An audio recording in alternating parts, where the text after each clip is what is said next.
এখন বাজে সকাল 6টা।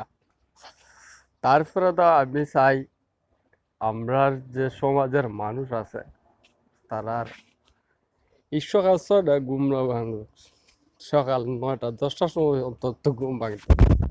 কিন্তু তারাই এমন ঘুমাইতেছে যে ঘুমের মধ্যে এই ঘুম থেকে আর উঠার মতো না।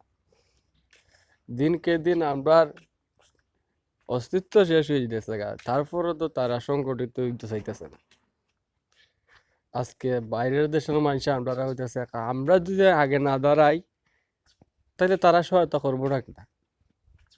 আজকে যদি এই কথা কইতে পারলো না, যদি আমরা সংগঠিত থাকতাম, আমরা সংগঠিত হয়ে একতাবদ্ধতা থাকতো আপনার মধ্যে, তাইলে এই কথা এরা হইতে পারে না।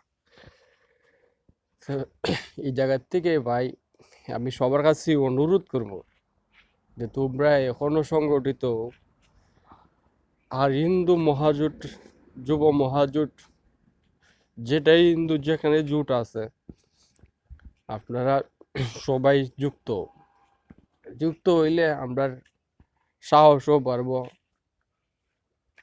আর আমরা একটা আওয়াজ আরো বাড়বো। তো এই আওয়াজটা বাড়াইতে সত্যি সত্যি আমি আপনার কাছে অনুরোধ করব, আপনারা সবাই যুক্ত হও। আমরা সাথে যুক্ত হইলে মনে করো আমরা সাহস বাড়বো, আমরা আওয়াজটাও বাড়বো।